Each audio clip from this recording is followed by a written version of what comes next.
سلیمان نقشبندی دامت برکاتہم بہت ہی بہترین انداز میں ہمیں نعتیہ کلام حضور صلی اللہ علیہ وسلم کی نعتیں ختم نبوت کے عنوان پر، سیرت کے عنوان پر سنا رہے تھے۔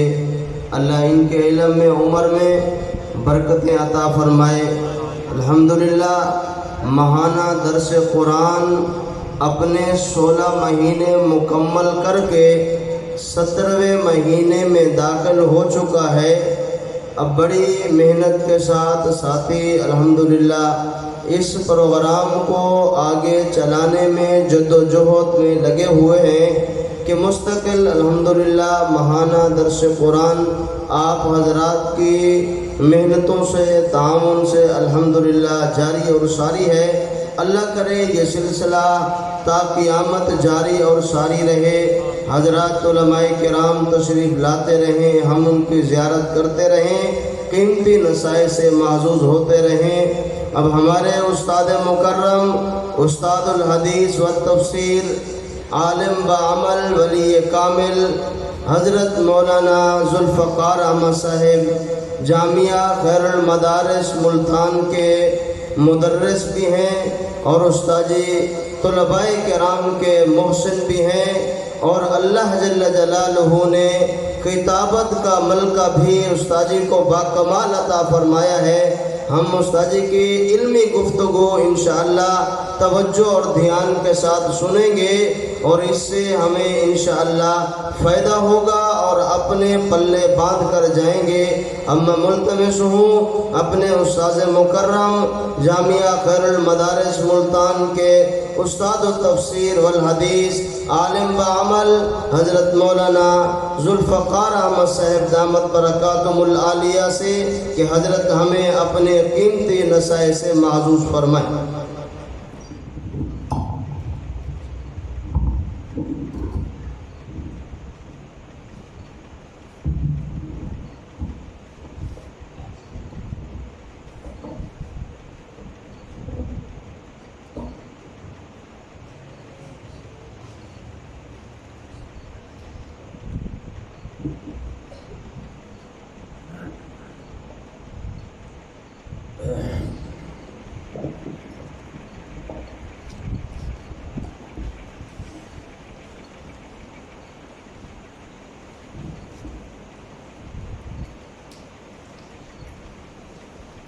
الحمدللہ نحمده ونستعینه ونستغفره ونؤمن به ونتوکل علیہ ونعوذ باللہ من شرور انفسنا ومن سیئات اعمالنا من يهده الله فلا مضل له ومن يضلله فلا هادي له ونشهد أن لا إله إلا الله وحده لا شريك له ونشهد أن سيدنا ومولانا محمدا عبده ورسوله أما بعد فأعوذ بالله من الشيطان الرجيم بسم الله الرحمن الرحيم شهر رمضان الذي أنزل فيه القرآن هدى للناس وبينات من الهدى والفرقان قال النبي صلى الله عليه وسلم من صام رمضان إيمانا واحتسابا غفر له ما تقدم من ذنبه صدق الله العظيم وصدق رسوله النبي الكريم اللهم صل على محمد وعلى آل محمد كما صليت على إبراهيم وعلى آل إبراهيم إنك حميد مجيد اللهم بارك على محمد وعلى آل محمد كما باركت على إبراهيم وعلى آل إبراهيم إنك حميد مجيد. الحمدللہ، یہ سن کر بہت خوشی محسوس ہوئی کہ یہاں ماہانہ درس قرآن مجید ہوتا رہتا ہے. آپ حضرات کی دینی دلچسپی بہت ہی مبارکباد کے لائق ہے. جو حضرات بھی اس پروگرام کو چلا رہے ہیں، اللہ تعالیٰ ان کی مساعی جمیلہ کو اپنی بارگاہ میں قبول فرمائے. مجھے اس موضوع کے لیے منتخب کیا ہے، میں نے آج عنوان پڑھا ہے فضائل رمضان. تو جلسہ یا اشتہار جس بھی عنوان سے معنون ہو تو سب سے پہلے اسی عنوان کو لے کر چلنا چاہیے. یہ نہ ہو کہ وقت سارا ختم ہو جائے اور جو لکھا ہے فضائل رمضان اس کا ذکر ہی نہ آئے. اس لیے چند باتیں آپ حضرات کو رمضان المبارک کے متعلق عرض کرتا ہوں.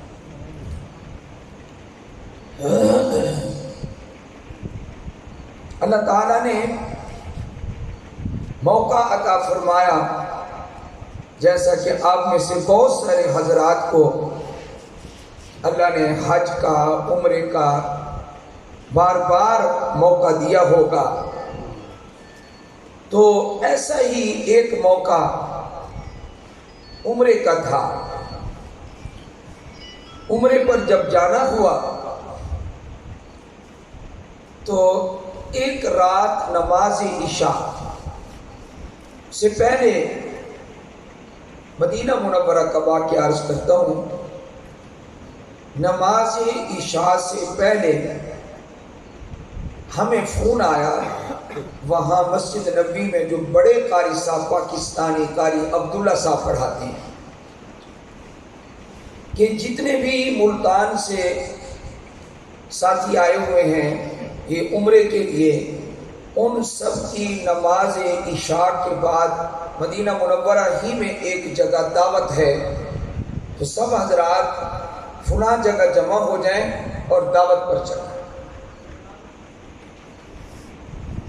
ہم سب وہاں اکٹھے ہو گئے اور 2-3 گاڑیاں وہ بھر کر اس جگہ پر لے گئے جہاں دعوت تھی.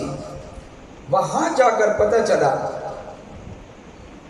کہ دعوت سے پہلے ایک ہندوستان کے عالم ہیں جو مدینہ منورہ میں مقیم ہیں، ان کا کچھ دیر کے لیے آج بیان بھی ہونا ہے. کچھ دیر کے لیے آج بیان بھی ہونا ہے. تو میں نے پوچھا کہ یہ کون سے عالم ہوں گے، نام ان کا پتہ چل جائے. یہ کون سے عالم ہیں جن کا مدینہ منورہ میں بیان سننے کا ہمیں موقع مل رہا ہے؟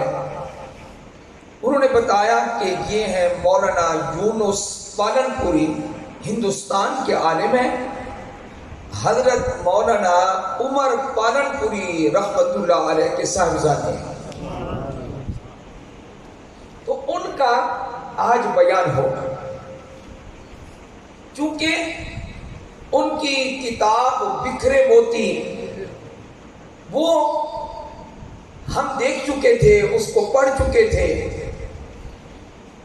تو لکھنے والا کتاب لکھتا ہے، اس کا اپنا ایک وطن ہوتا ہے، اپنی جگہ ہوتی ہے.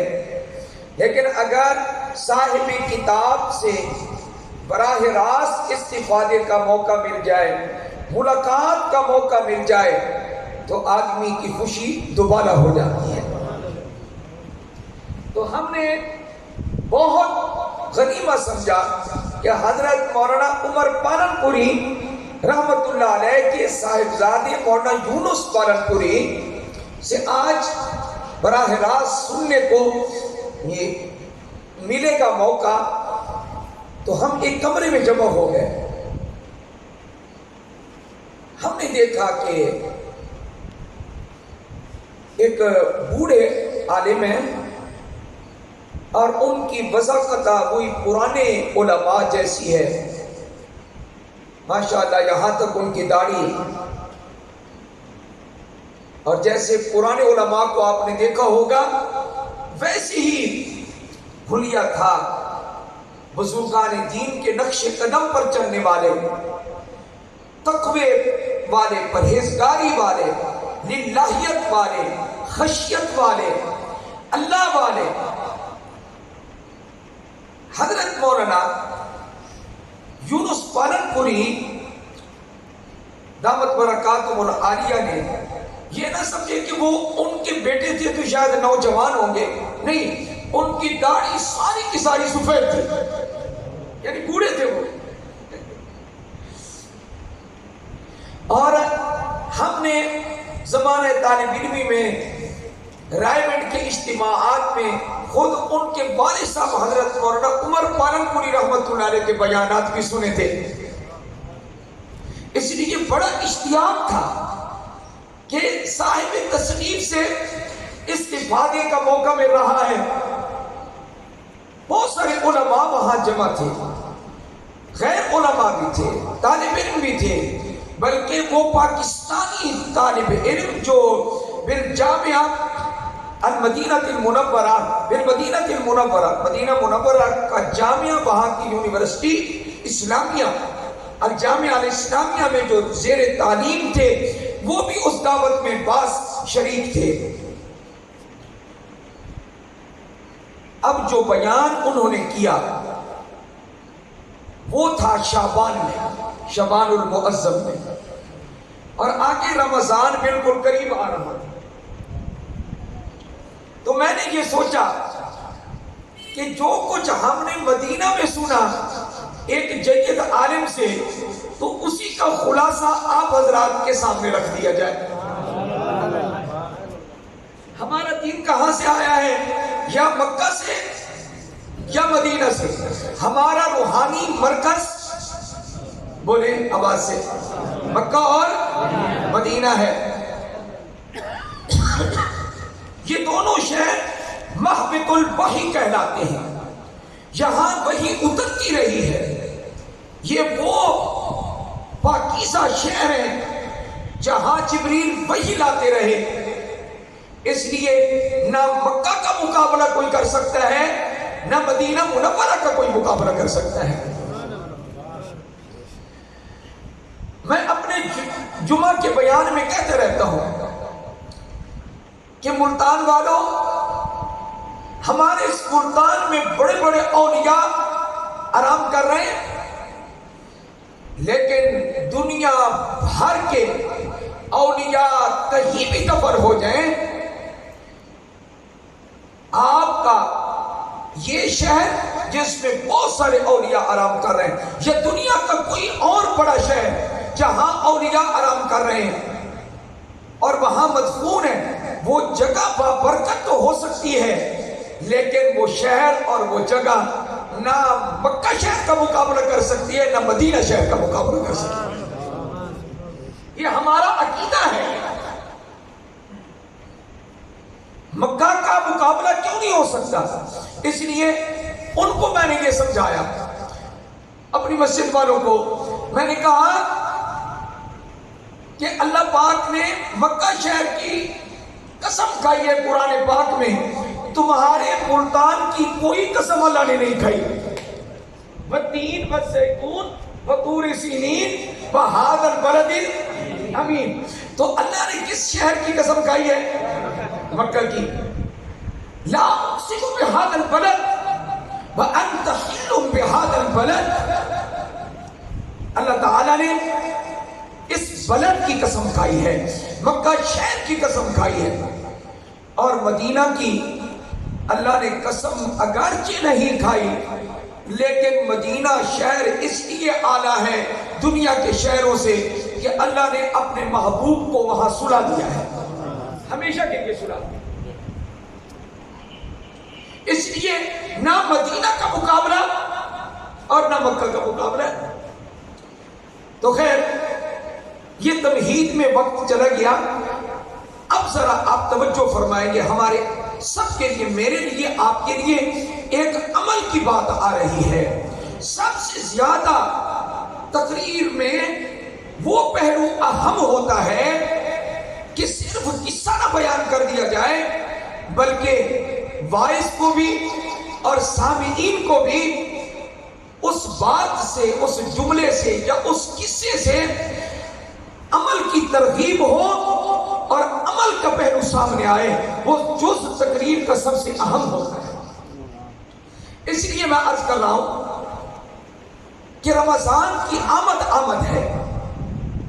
رمضان المبارک سے پہلے ہمیں کیا کرنا چاہیے؟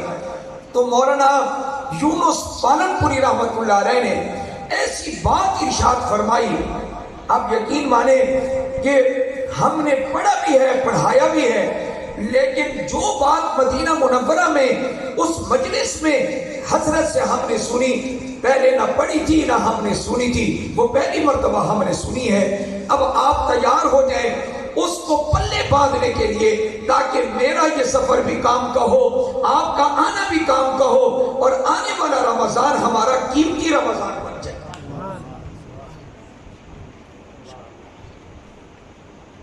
حضرات شوق سے سنتے ہیں یا دباؤ میں سنتے ہیں؟ یہ وقت شوق والے حضرات ہیں نہیں؟ مولانا آپ کو تو سارا اس ماحول کا علم ہے نا، آپ بھی آنے میں یہ دو میرے ساتھ کرامن کاتبین یہ بھی دونوں موجود ہیں مولانا حضرات۔ تو میرے بھائیوں، مولانا کی بات نقل کر رہا ہوں، آپ حضرات کے ساتھ پوری توجہ کے ساتھ سنیں۔ پہلے تو آپ کو جگانے کے لیے اور گرمانے کے لیے میں یہ عرض کروں گا کہ آپ پہلے اونچی کہیں، بات اتنی لذیذ ہے، مجھے تو بہت اچھی لگی ہے، امید ہے کہ جب آپ کو سمجھ آ جائے گی تو آپ کو بھی اچھی لگے گی۔ اس بات سے پہلے آپ اونچی کہہ دیں سبحان اللہ، اسے بھی اونچا کہیں سبحان اللہ، اس سے آپ کو ایک چستی جو ہے وہ حاصل ہوگی اور آپ نشاط کے ساتھ سنیں گے۔ حضرت نے یہ ارشاد فرمایا کہ فقہائے امت نے یہ ارشاد فرمایا ہے کہ ہر چیز کا استقبال، ہر چیز کا استقبال، آپ نہیں دیکھتے اشتہارات چھپتے ہیں، یعنی استقبال رمضان، استقبال رمضان، فرمایا ہر چیز کا استقبال۔ یہ فقہاء نے بڑی گہری بات کی ہے جو مولانا نے ہمیں سنائی اور میں نے غور کیا، بہت لطف آیا۔ فرمایا ہر چیز کا استقبال کرو استغفار سے۔ کاش آپ کو اس کی گہرائی سمجھ آ جائے، ہر چیز کا استقبال کس سے کرو؟ آپ بھی بولے نا، ساتھ بولے نا۔ پہلے کہہ دیا مولانا صاحب نے، مفتی حقیق صاحب نے کہ یہ مدرس ہیں، تو مدرس خود نہیں بولتا رہتا، وہ ساتھ ساتھ بلواتا رہتا ہے، یہ کہو بھائی، کہو بھائی، کہو بھائی، میں نے کیا کہا ہے نہیں؟ تو آپ بھی کہیں نا، ہر چیز کا استقبال کس سے کرنا چاہیے؟ استغفار سے، استغفار سے۔ اس کی وجہ کیا ہے؟ اس کی وجہ یہ کہ 11 مہینے گزر رہے ہیں، شوال سے لے کر اب یہ شعبان المعظم، یہ 11 مہینے ہیں۔ ان میں جو ہم نے لاپرواہی کی ہے، ان میں جو ہم نے گناہ صغیرہ کیے ہیں، ان میں جو ہم نے گناہ کبیرہ کیے ہیں، اور ان کی وجہ سے ہمارے قلوب پر جو سخت چڑھ چکا ہے، گناہوں کا میل چڑھ چکا ہے، ہمارے دل کالے ہو چکے ہیں، ہمارے دل سیاہ ہو چکے ہیں، ہمارے دلوں پہ پردہ پڑ چکا ہے، ہمارا دل روحانی ترقی نہیں کر رہا، اور آگے بابرکت مہینہ آ رہا ہے رمضان کا، تو اس کے روزوں کی لذت، اس کی تراویح کی لذت، اس میں قرآن پڑھنے کی لذت، اس میں قرآن سننے کی لذت، اور اس میں ذکر اللہ کی لذت، اس میں صلاۃ التراویح کی لذت، اس میں قیام اللیل کی لذت، اس میں افطار کی دعا کی لذت، سحر کے وقت رونے کی لذت، یہ تب ہی نصیب ہو سکتی ہے جب یہ ہمارا دل زنگ سے پاک ہوگا. اور اس کو زنگ اتارنے کے لیے، زنگ سے پاک کرنے کے لیے ہمیں کون سا عمل کرنا چاہیے؟ استغفار.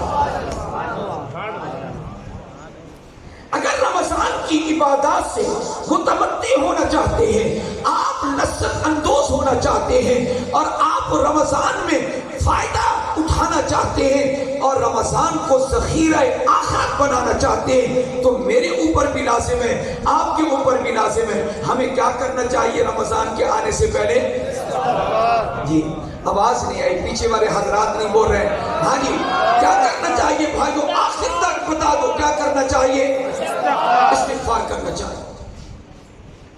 حضرت کی یہ بات مجھے سمجھ آئی. میں نے کہا کہ رمضان کا استقبال بھی استغفار سے، بس بڑوں کا اشارہ کافی ہوتا ہے. اور آگے آدمی خود بھی سوچے گا کہ فقہاء نے جو قاعدہ لکھا اور حضرت نے ہمیں سنایا، ہر چیز کا استقبال کرو استغفار کے ساتھ. بس الحمدللہ میرا آنا جو ہے یہاں، جو میرا مقصد تھا وہ پورا ہو گیا ہے. آگے میں تقریر کروں یا نہ کروں وہ پورا ہو گیا ہے. کیا کہ آپ کو یہی یاد کروانا تھا کہ ہر چیز کا استقبال، میں نے یہی یاد کرانا تھا، بس یہی جملہ یاد کرانا تھا. آگے خود اشارہ تو کافی ہے، لیکن آگے میں نے سوچا کہ ہر چیز کا استقبال استغفار سے کرنا چاہیے. رمضان کا استقبال استغفار سے کرو. اور آگے جب رمضان ختم ہو رہا ہو تو پھر آگے عید آ رہی ہے.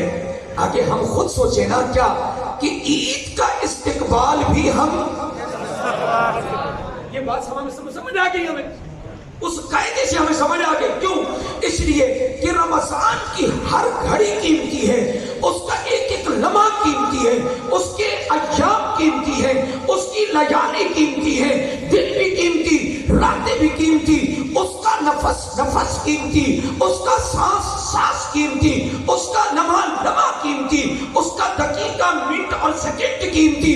جب سب اوقات اس کے قیمتی ہیں اور انسان کمزور ہے تو پورے رمضان کا اے اللہ ہم حق ادا نہ کر سکے. اے اللہ اب جو عید ہے یہ عید ہماری بے مزہ نہ بنانا.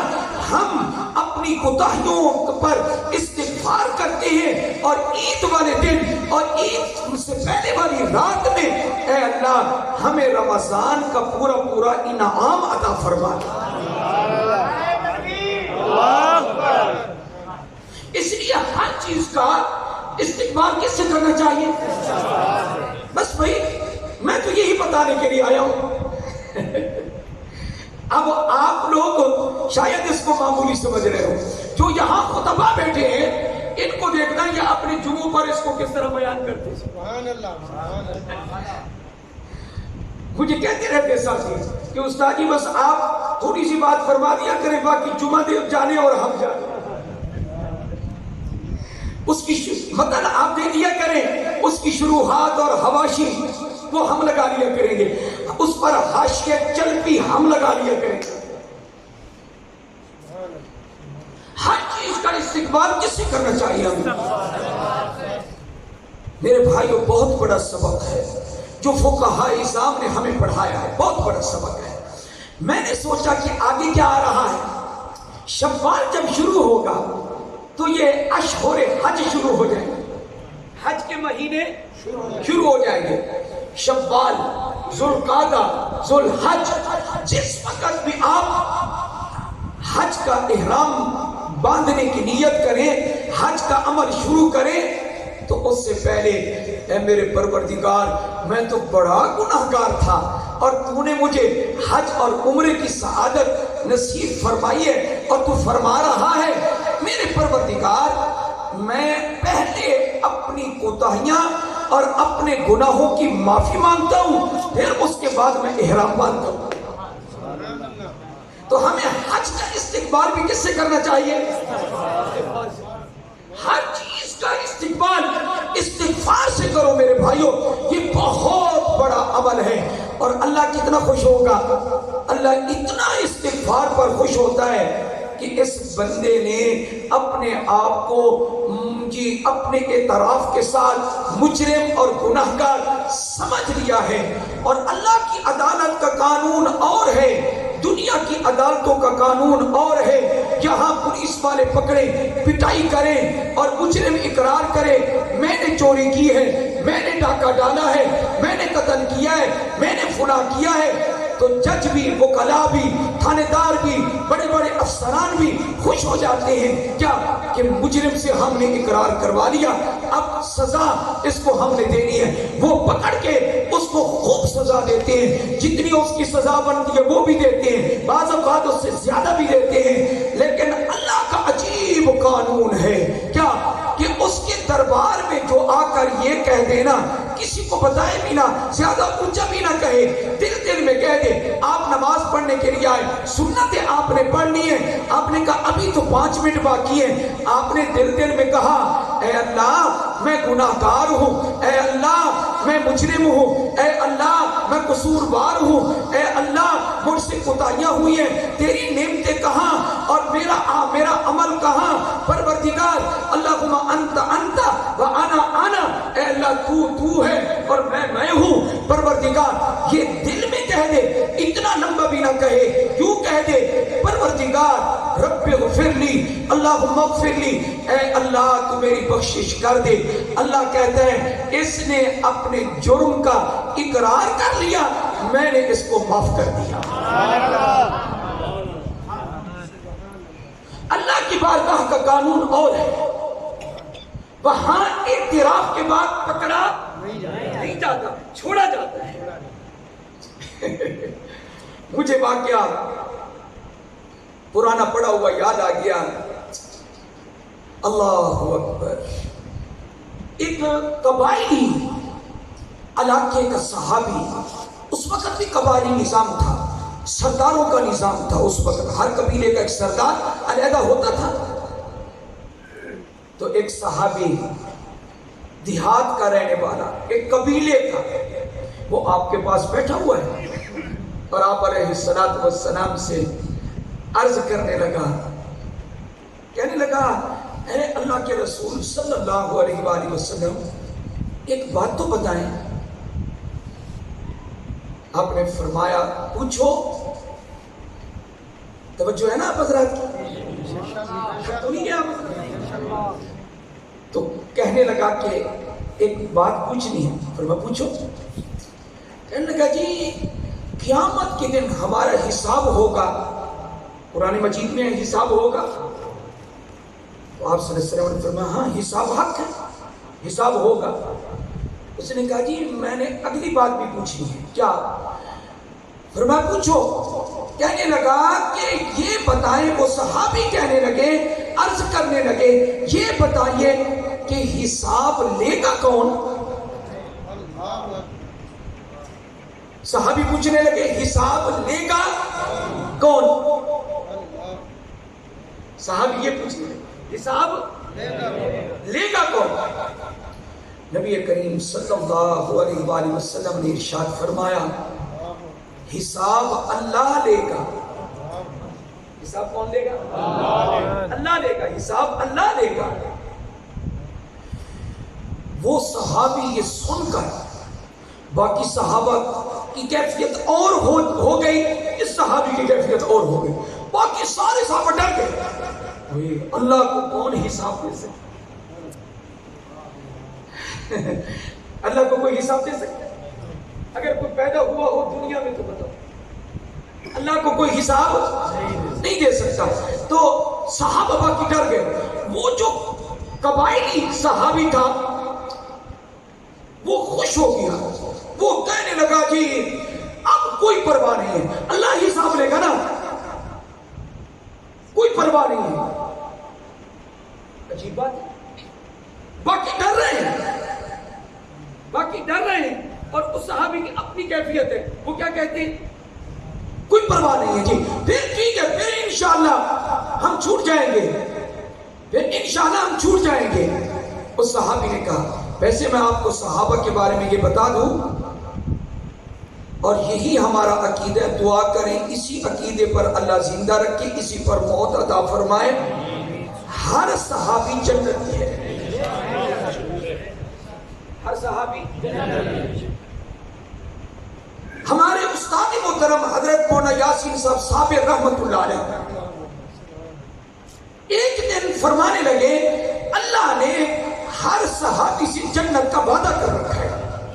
شیخ الحدیث نے، ہم نے ترمذی شریف کی دونوں جلدیں حضرت کے پاس پڑھی، فرمانے لگے ہر صحابی سے اللہ نے جنت کا وعدہ کر رکھا ہے۔ صحابہ جو ڈرتے تھے وہ خوف خدا کے غلبے کی وجہ سے ڈرتے تھے، ورنہ ان کے جنتی ہونے میں کوئی شک شبہ نہیں۔ صحابہ کے جنتی ہونے میں شک شبہ وہ کرے گا کہ جس کی اپنی عاقبت خراب ہو چکی ہے۔ پتہ نہیں میرا جملہ بھی سمجھ آیا کہ عاقبت خراب ہو چکی ہے، وہ شک شبہ کرے گا کس کے بارے میں؟ اچھا، میں نے یہ سوچا کہ حضرت نے محبت میں آ کر یہ جملہ بول دیا کہ اللہ نے ہر صحابی سے جنت کا وعدہ کر رکھا ہے۔ میں نے کہا حضرت نے محبت میں فرمایا ہوگا، پتہ نہیں اس کی دلیل کیا ہوگی اور کیا نہیں ہوگی۔ تو حضرت استاد صاحب نے اس کے بعد فوراً ارشاد فرمایا، سورہ الحدید پہلا رکوع اس کی آخری آیت، اس میں رب تعالیٰ نے فرمایا وہ صحابہ جو فتح مکہ سے پہلے ایمان لائے اور انہوں نے خرچ کیا، ان کا مرتبہ ان صحابہ سے زیادہ ہے کہ جو ایمان لائے اور انہوں نے خرچ کیا فتح مکہ کے، ان کا مرتبہ پہلے والوں کا زیادہ ہے اور بعد والوں کا ان سے کم ہے۔ ہیں وہ بھی صحابہ، ہیں وہ بھی صحابہ، دونوں صحابہ ہیں، چاہے فتح مکہ سے پہلے والے ہیں چاہے فتح مکہ کے بعد والے ہیں۔ اللہ نے دونوں کا ذکر کرنے کے بعد فرمایا وَكُلًّا وَعَدَ اللَّهُ الْحُسْنَى، اللہ نے ہر ایک سے جنت کا وعدہ کر رکھا ہے۔ محمد مصطفیٰ زندہ باد، صحابہ زندہ باد، زندہ باد، چاہے وہ فتح مکہ سے پہلے والے ہیں چاہے وہ فتح مکہ کے۔ اچھا، اس واقعہ کی طرف آ جائیں، کیونکہ چند باتیں میں نے اور بھی عرض کرنی آپ حضرات کی خدمت میں۔ بات کیا چل رہی تھی کہ باقی صحابہ ڈر گئے کہ حساب کون لے گا، یہ صحابی خوش ہو گیا اللہ حساب لے گا، پھر فکر کی بات نہیں ہے جی۔ خود نبی کریم صلی اللہ علیہ وآلہ وسلم اس صحابی کی یہ کیفیت دیکھ کر حیران ہو گئے، کیونکہ ہم جب بھی سنتے ہیں اور جب بھی ذکر آتا ہے اللہ کے سامنے پیشی ہوگی، ڈرتے ہیں یا نہیں ڈرتے؟ آپ حضرات، میں بھی ڈرتا ہوں۔ میں آج کل یہی کہہ رہا ہوں کیا کہ دعا کرو بس اللہ بخشش فرما دے، کیونکہ اب وہ کہتے ہیں کہ جب بال اس طریقے کے آ جائیں اور بیٹا میرا یہ ساتھ ہے، اب بیٹا بھی ہے، اس کی شادی بھی کی ہے اور اللہ پاک نے اس کو بھی بیٹا عطا فرمایا، تو اب جب آدمی دادا بن جائے، چاہے دادا لگے نا لیکن دادا بن جائے، یہ میں نے بتایا تو آپ مجھے دادا سمجھیں گے نا، اگر میں یہ نہ بتاتا تو آپ مجھے کبھی داد تسلیم کرنے کے لیے ابھی فی الحال 4-5 سال تیار نہ ہوتے۔ تو کہتے ہیں کہ وَجَاءَكُمُ النَّذِيرُ أَوَلَمْ نُعَمِّرْكُمْ مَا يَتَذَكَّرُ فِيهِ مَنْ تَذَكَّرَ وَجَاءَكُمُ النَّذِيرُ۔ قیامت کے دن اللہ یہی کہے گا، کیا اتنی عمر نہیں دی تھی ہم نے تمہیں کہ اس عمر میں اگر کوئی نصیحت حاصل کرنا چاہتا تو نصیحت حاصل کر لیتا؟ اتنی عمر ہم نے تمہیں نہیں دی تھی، اتنے سال نہیں دیے تھے، سوچ کر ہدایت حاصل کرتے تو ہدایت حاصل کر سکتے تھے، پھر بھی تم نے توجہ نہ کی قرآن کی طرف، ایمان کی طرف، اسلام کی طرف، اعمال صالحہ کی طرف۔ وَجَاءَكُمُ النَّذِيرُ، اور تمہارے پاس ایک ڈرانے والا بھی آیا۔ اب وہ ڈرانے والا کون ہے؟ تو امام قرطبی نے کہا وکیلا وکیلا وکیلا وکیلا وکیلا، کئی اقوال اتنے لکھ لیے حضرت چلیں کہ بعض مفسرین یہ فرماتے ہیں، بعض یہ فرماتے ہیں، بعض یہ فرماتے ہیں. مثلا حضرت نے کہا نذیر سے مراد رسول ہے کہ پیغمبر آ کر ڈراتا ہے کہ اگر تم نے اسلام قبول نہ کیا، ایمان قبول نہ کیا، تمہیں جہنم میں جانا پڑے. تو نذیر سے مراد اللہ کا رسول ہے. بعض علماء فرماتے ہیں نذیر سے مراد وہ کون سی چیز ہے پیچھے آیا کہ اتنی عمر ہم نے تمہیں دی ہے کہ جو نصیحت حاصل کرنا چاہتا تو وہ کر سکتا. فرمایا کہ نذیر بھی آ گیا. نذیر سے مراد ہے سفید بال. اللہ نے اتنی عمر دی ہے کہ بال تمہارے سیاہ تھے، اب کیا ہو گئے؟ سفید. ابھی بھی سمجھ نہیں آئی تو پھر کب اسلام کی سمجھ آئے گی؟ وَجَاءَكُمُ النَّذِيرُ. بعض نے کہا اس نذیر سے مراد موت الاقران، موت الاقران ہے. موت الاقران کا مطلب یہ ہے آپ کے ہم عمر ساتھی دنیا سے چلے گئے تو اب بھی آخرت کے لیے نہیں سوچا تو کب سوچو گے؟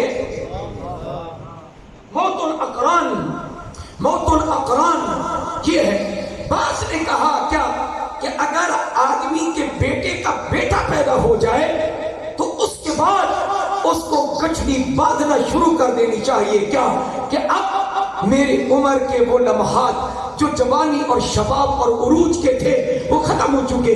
اب بوریا بستر باندھنا چاہیے اور یہاں سے الرحیل، الرحیل کوچ کا وقت آ گیا ہے. اب آگے کی تیاری کرنی چاہیے. کیوں؟ اس لیے کہ اب جناب تیاری کرو، استعدوا للموت، موت کے لیے تیار ہو جاؤ. کیوں؟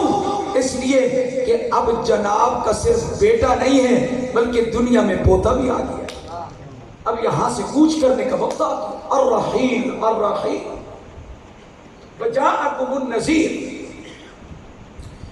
بہرحال موت، قبر، آخرت، حساب، میزان، پرسرات یہ چیزیں آسان ذرا بولیں تو صحیح نہ بھائی. یہ بازار آپ کا گہما گہمی کاروبار کی، دنیا میں خوشیاں خوشیاں، مال مال، سب چیزیں موجود ہوں گی لیکن غم بھی آتا ہے، خوشی بھی آتی ہے. لیکن آخر سب کچھ ختم ہونے والا ہے. بولے نہ جا رہے تو آپ بولتے کیوں نہیں میرے بھائی؟ سب کچھ چھوڑ کے جانا نہیں. ہم کسی کا چھوٹا گھر ہے چھوڑ کے جائے گا، کسی کا بڑا محل ہے چھوڑ کے جائے گا، کسی کے پاس مارکیٹیں ہیں چھوڑ کے جائے گا، اور مزدور ہے تب بھی دنیا چھوڑ کے جائے گا. یہاں ہمیشہ آنے کے لیے تو کوئی آیا ہی. اما عائشہ سب کہتے ہیں رضی اللہ تعالی. جو جملہ ہر تقریر میں کہتا ہوں وہ میں یہاں بھی کہتا ہوں. کیا ہم جتنے بھی گناہ گار ہیں کتنے خوش قسمت ہیں کہ ہماری ماں عائشہ ہے. ہماری نسبت کتنی اونچی ہے بھائی. روحانی ماں، ہماری روحانی ماں. خدا کی قسم اس جیسی عورت اللہ نے کائنات میں پیدا ہی نہیں. لا مثل لها قبلها ولا بعدها. نہ اس کی مثال پہلے ہے نہ اس کی مثال بعد میں ہے. عائشہ وہ ہے رضی اللہ تعالی عنہا. آپ یہ اما عائشہ کا کبھی علیحدہ سے کبھی موضوع رکھیں گے پھر ہم تفصیل میں جائیں گے انشاءاللہ. تو اس وقت میں عرض کر رہا ہوں کون سی بات شروع کر چکا تھا؟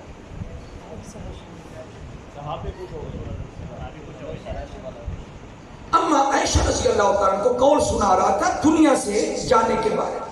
اگر کسی شخص کو یہاں دنیا میں ہمیشہ رہنا ہوتا، لائق ہوتا، ہمیشہ رہنے کے لیے کوئی آتا تو وہ میرا محبوب محمد مصطفیٰ ہوتا. اور جب آپ ہمیشہ نہیں رہے تو کوئی بھی دنیا میں اب باقی نہیں رہے. اس صحابی کا قصہ مکمل کر لیں. یاد ہے آپ کو؟ حساب کون لے گا؟ باقی صحابہ ڈر گئے. یہ صحابی کہتے ہیں فکر ہی نہیں. اس کی خوشی دیکھ کر، اس کی بے فکری دیکھ کر نبی کریم صلی اللہ علیہ وسلم کو بھی تعجب ہوا. آپ علیہ السلام نے صحابی سے کہا کیوں فکر کیوں نہیں ہے؟ کہنے لگے جی فکر اس لیے نہیں ہے. صحابی کا جواب فکر اس لیے نہیں ہے کہ ہم ایک قبائلی نظام میں رہتے ہیں. قبائلی نظام ہے ہمارا. اسلام سے پہلے بھی اسلام کے بعد بھی ہمارا قبیلہ ہے اور ہمارے قبیلے کا سردار بھی ہے. اور ہمارے قبیلے کا جو سردار ہے اس کا ایک قانون ہے. کیا؟ جب کوئی جرم کرتا ہے اور بھاگتا ہے اس کو پکڑواتا ضرور ہے. پیچھے بندے بھگا کے اس کو گرفتار کرواتا ہے. پھر گرفتار کروا کے اس کو اپنے پاس بٹھاتا ہے اور اس سے پوچھتا ہے بتا تو نے جرم کیا یا نہیں کیا؟ اگر وہ سیدھا سیدھا اعتراف کر لے ہاں میں نے قصور کیا، میں نے جرم کیا اور مجھ سے غلطی ہو گئی، میں خطا کار ہوں، تو کہا ہمارے قبیلے کا جو سردار ہے وہ کریم ہے، وہ اچھا آدمی ہے. وہ لوگوں کو کہتے ہیں میاں جو تمہارا نقصان ہوا ہے نا وہ میں ادا کر دوں گا. اب یہ مان کیا ہے لہذا میں نے اس کو معاف کر دیا. یہ ہمارے قبیلے کا سردار کہتا ہے. آپ حضرات کو میری بات سمجھ آئی ہے؟ یہ ہمارے قبیلے کا سردار کہتا ہے. حالانکہ وہ ایک انسان ہے، وہ کمزور انسان ہے، اس کے پاس طاقتیں نہیں ہیں. ایک سرداری ایک منصب ہے جو لوگوں نے اس کو دیا ہوا ہے اور وہ انسان ہے. خلق الانسان ضعیفا، انسان کمزور پیدا کیا گیا ہے. اس کے باوجود وہ اقرار کرنے والے کو پکڑنے کے بعد معاف کر دیتا ہے. تو مجھے اللہ سے پورا یقین ہے جب اللہ میرا حساب لے گا اللہ مجھے یہ کہے گا تو نے یہ کیا، تو نے یہ کیا، تو نے یہ کیا، میں نے فوراً مان جانا ہے. اگر زمین والا سردار اگر جرم کے اقرار کے بعد معاف کر سکتا ہے وہ سب سے بڑا کریم ہے، سب سے بڑا رحیم ہے، سب سے بڑا معاف کرنے والا ہے. وہ کیوں نہیں معاف کرے گا؟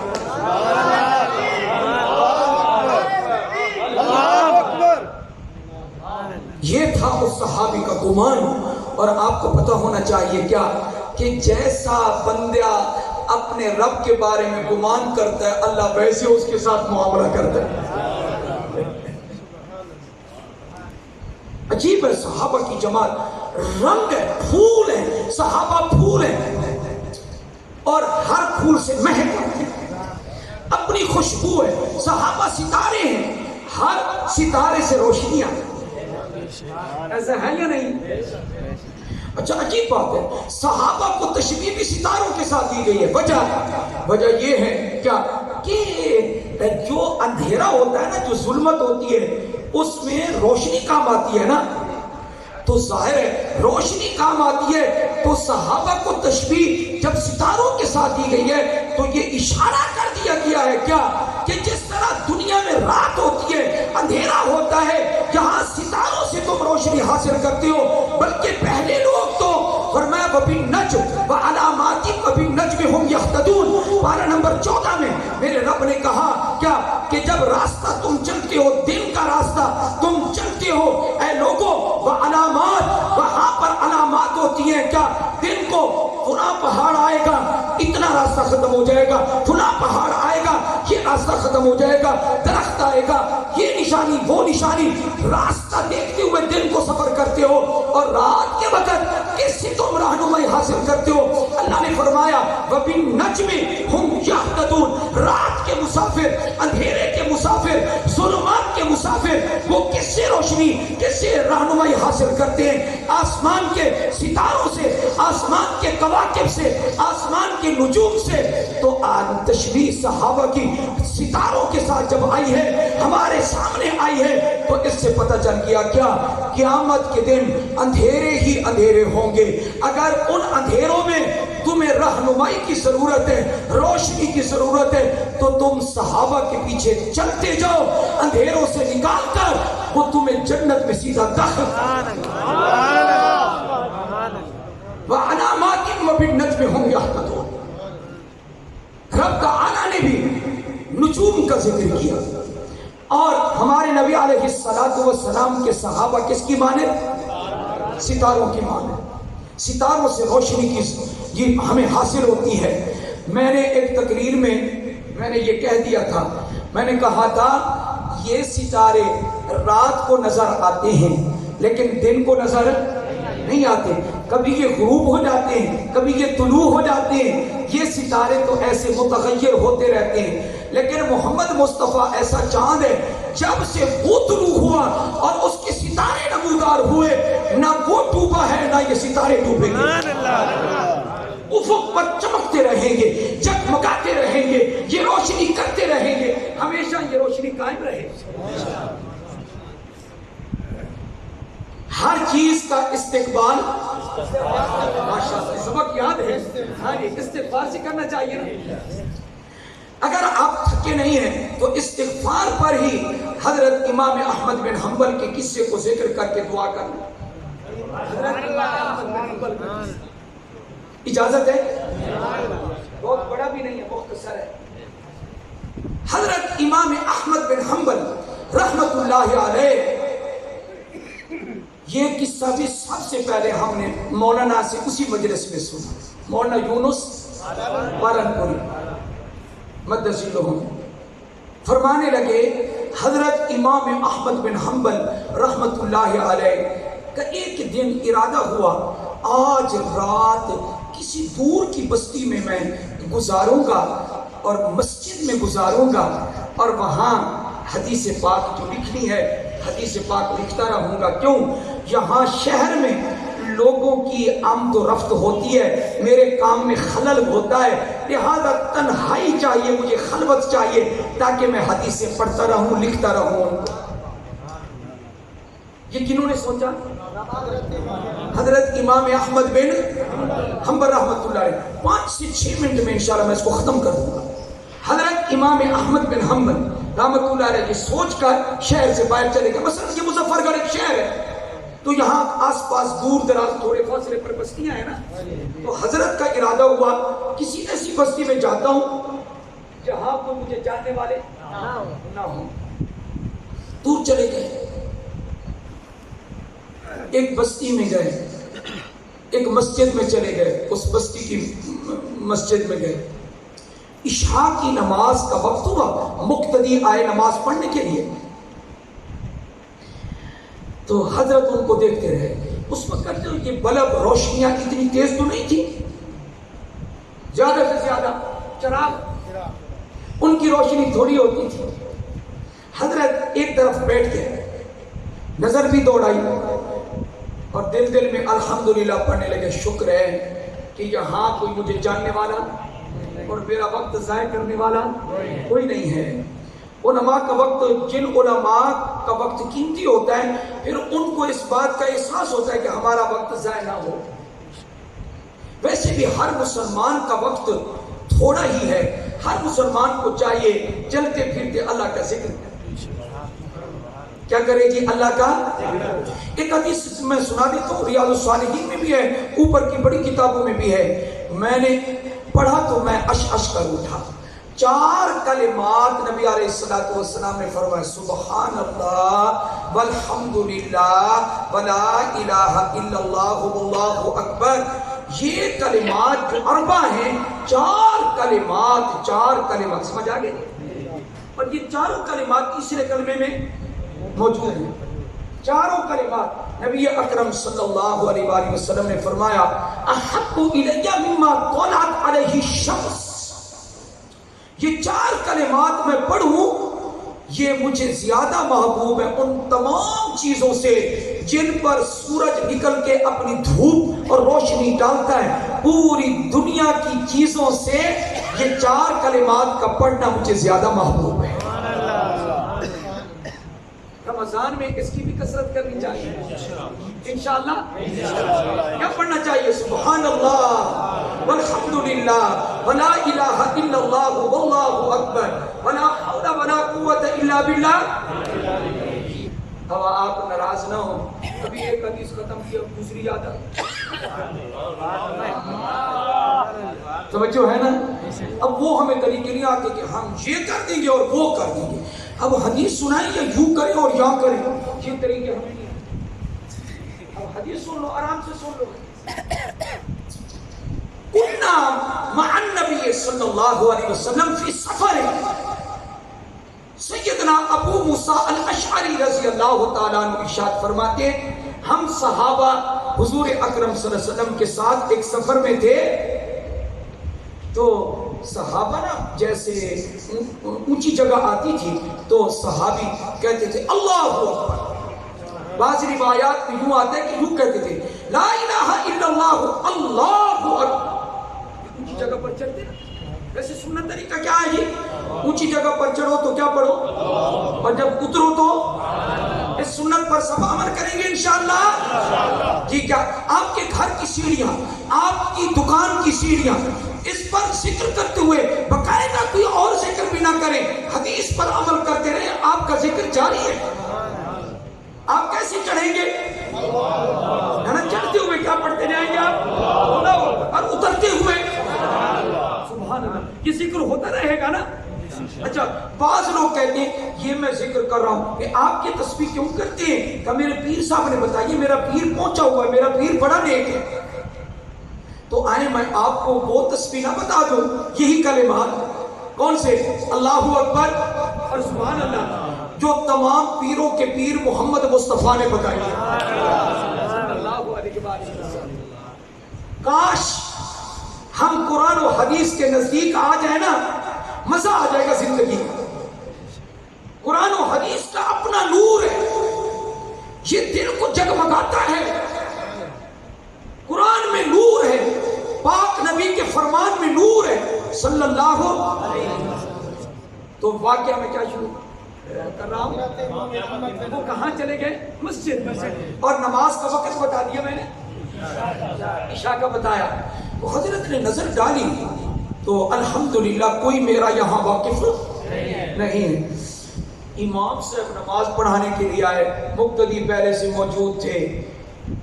امام صاحب پر نظر ڈالی امام احمد بن حنبل رحمۃ اللہ علیہ نے کہ یہ امام آیا ہے۔ حضرت نے اپنا تعارف کرانا ہی نہیں تھا کہ میں کون ہوں کون نہیں ہوں، فکر یہ تھی کہ کوئی مجھے جاننے والا نہ ہو۔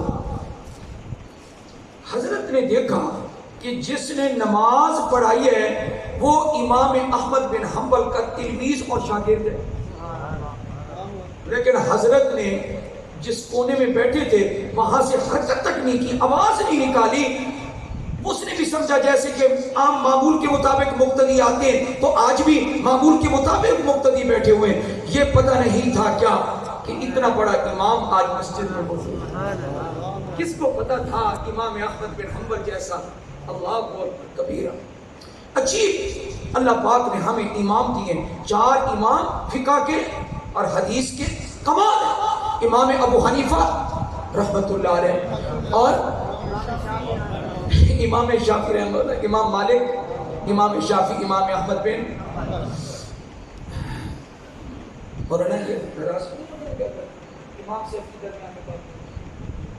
فقہاء بڑے ذہین ہوتے ہیں۔ ایک نوجوان آیا، نوجوان تقریباً اس کی عمر 30 سال تھی۔ کس کے پاس آیا؟ حضرت امام ابو حنیفہ رحمت اللہ علیہ کے پاس، 30 سال کا نوجوان، اور آ کر کہتے ہیں حضرت آج ایک بات تو بتائیں، پہلے بھی آتا رہتا ہوگا، ایک بات تو بتائیں۔ فرمایا ہاں پوچھو۔ کبھی کسی نے آپ سے مسئلہ پوچھا ہو، قرآن میں آپ کو وہ نظر نہ آیا ہو، حدیث میں نظر نہ آیا ہو، اصحاب رسول کے اقوال میں وہ نظر نہ آیا ہو، اور آپ نے وہ مسئلہ اپنی اجتہاد سے دلائل کی روشنی میں بتا دیا ہو، قیاس سے بتایا ہو، پھر بعد میں آپ کو افسوس ہوا ہو، کبھی زندگی میں ایسا واقعہ پیش آیا؟ میری بات سمجھ آئی آپ کو؟ زندگی میں ایسا واقعہ پیش آیا؟ تو حضرت امام ابو حنیفہ رحمۃ اللہ علیہ نے فرمایا پوری زندگی میں ایک واقعہ ایسا پیش آیا۔ کہا کون سا؟ کہا کہ ایک آدمی دوڑتا دوڑتا آیا، میری بہن انتقال کر گئی ہے، اس کے پیٹ میں بچہ ہے، حرکت کر رہا ہے، اب آپ ارشاد فرمائیں کہ ساتھ ہی دفن کر دیں یا پیٹ چاک کروا کے بچہ باہر نکالیں اور پھر عورت کو دفن کریں، کیا حکم ہے؟ امام سے فرماتے ہیں اس نے پوچھا میں نے پورے قرآن میں نظر دوڑائی تو کوئی سمجھ مجھے نہ آئی، پھر احادیث میں نظر دوڑائی مجھے کچھ سمجھ نہ آئی، پھر میں صحابہ کے اقوال سیدنا صدیق اکبر نے کوئی ایسا فیصلہ کیا ہو، سیدنا عمر نے کیا ہو، سیدنا عثمان، سیدنا علی نے، معاذ بن جبل نے، باقی صحابہ زید بن ثابت رضی اللہ تعالیٰ عنہ، ابی بن کعب نے، فرمایا کوئی بھی مجھے مثال نہیں ملی۔ اب میں نے سوچا کہ کیا کرنا چاہیے، کہا کہ میرے دل میں آیا، اللہ نے ڈالا اس وقت کہ دیکھو قبر میں تو اس کو دفن کیا جاتا ہے نا جس پر موت آتی ہے، اور موت تو کس پر آئی ہے؟ وہاں پر آئی ہے، بچہ تو زندہ ہے، لہذا اس کو تو دفن نہیں کرنا چاہیے۔ جب یہ ذہن میں بات آئی میں نے حکم دے دیا جاؤ آپریشن کروا کے بچے کو نکالو اور عورت کو دفن کر دو، بچے کو نکال لو۔ تو حضرت فرماتے ہیں کہ 30 سال ہو گئے میں نے یہ فتویٰ دیا تھا، انہوں نے بچہ نکال لیا، اب کبھی کبھی جب میں اکیلا ہوتا ہوں مجھے یاد آتا ہے وہ جو میں نے فتویٰ دیا تھا، عورت کا پیٹ بھی چاک کروایا، وہ معصوم بچہ انہوں نے اس وقت باہر نکال لیا، لیکن پتہ نہیں ماں کے بغیر وہ بچہ زندہ بھی رہا ہوگا یا زندہ بھی رہا ہوگا یا نہیں رہا ہوگا۔ خواہ میں نے عورت کے آپریشن کا بھی حکم دے دیا اور اس کی جرح کا بھی حکم دے دیا میں نے۔ تو چونکہ وہ نوجوان سن رہا تھا نا یہ بات، تو اس نے سننے کے بعد یہ کہا حضرت آپ کو افسوس کرنے کی ضرورت نہیں ہے، وہ بچہ 30 سال پہلے آپ کے فتوے سے جو بچ گیا تھا قبر میں جانے سے، الحمدللہ وہ نوجوان آپ کے سامنے موجود ہے۔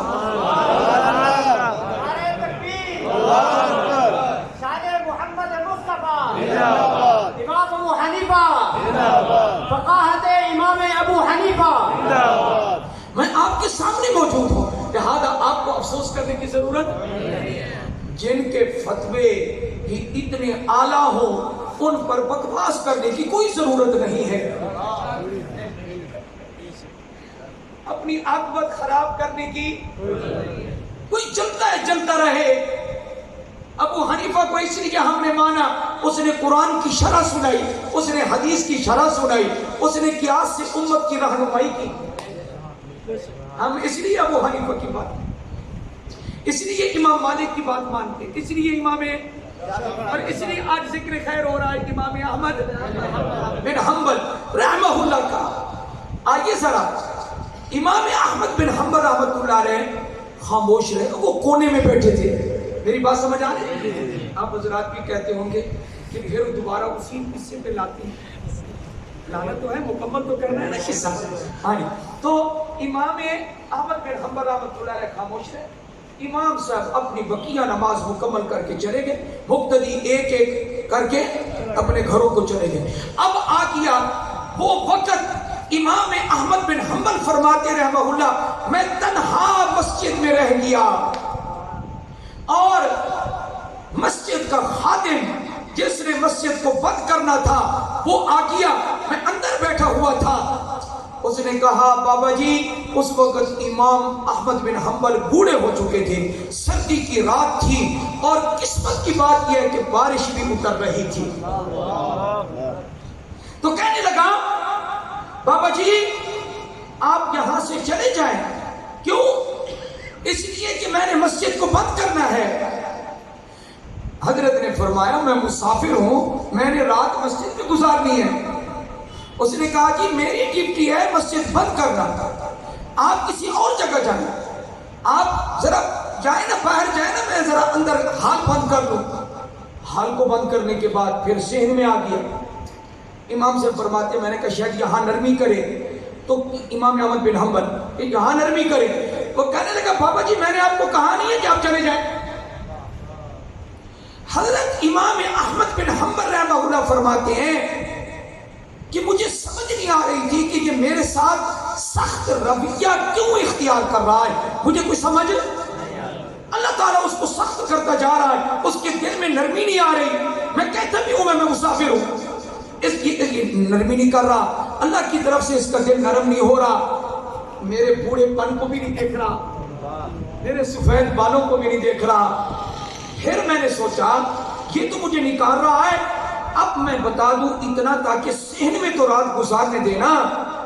میں نے کہا ارے بھائی وہ جو آپ کا امام صاحب نماز پڑھانے آیا وہ میرا شاگرد ہے. تو آگے سے وہ کہنے لگا, کہتے جی آپ اس کے استاد ہوں گے, وہ آپ کا شاگرد ہوگا, میری ڈیوٹی ہے مسجد بند کرنا. بابا جی آپ چلے جائیں, بابا جی آپ چلے جائیں. اب امام احمد بن حنبل رحمت اللہ علیہ مسجد سے باہر آ گئے. اس نے مین گیٹ بھی بند کر دیا, الباب الکبیر مغلق, اس کو بند کر دیا. وہ اپنی ڈیوٹی پوری کر کے چلا گیا. مسجد بند کرنی ہوتی ہے, شاید وہاں کا متولی بھی سخت ہو تو پوری مسجد بند کرنی, نظام وہاں محکم ہو مستحکم ہو.